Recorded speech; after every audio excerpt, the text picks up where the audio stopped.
For today's video mga katupak, ako naman gubo ng inyong adlaw. Kadasig lang sang obra sang amon nga panday, natapos nagiman niya pag skim coat diri nga portion sa kilid. Ging pabutangan ko sing PVC halin sa ibabaw para may agyan ang tubi nga halin sa ibabaw mga katupak. Kay balaan yung mga katupak kung mag-ulan nga mabaskog ang kwarto namon dito sa sulod gatulo. Gatulo kay gatinir ang tubi mga katupak. Kay dapat kuno may PVC gid ina nga maagyan ang tubi para makagwa. Grabe mga katupak, kadali lang sang skim coat sang amon nga panday. Natapos na niya diri nga portion sa tubang. Kay diri naman nga portion sa piyak wala pa ini kaagi nga skim coat. Kay ang obrahon sang amon nga panday paagyan ini anay sang simento nga ginbasa. Ginbasa para pag-agi sang skim coat mahipid. Abi nyo mga katupak, amo gali ni ang sekreto para mahipid ang pag-skim coat nyo kag para madasig.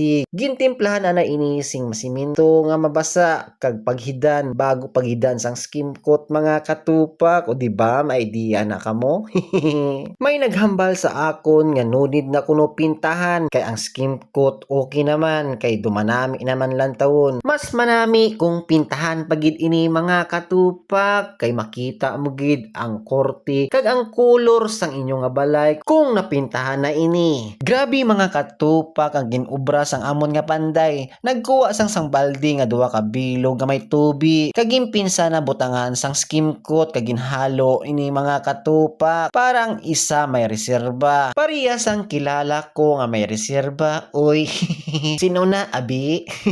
Ginduha ni Manong Panday ang paghalo para kung matapos kag maubos ng iya nga permiro nga halo may kuhaon siya mga katupak kag para diretso ang iya nga obra. Amo na gali ang sekreto mga katupak. Kay nalantaw ko sa iban nga mga panday kung magtimpla sila, nakit-an ko nga daw kimi-kimi sila magtimpla. Amo nga daw maawat ang ila nga obra kag gamay lang ang agi sa ang ila nga skim coat mga katupak. Di ba mga katupak, kung galantaw ka lang may idea ka na nga kuwaon, daog pa nimo ang foreman kag ang manager. Charot lang. Kung sa English, you can see the more knowledge to come out.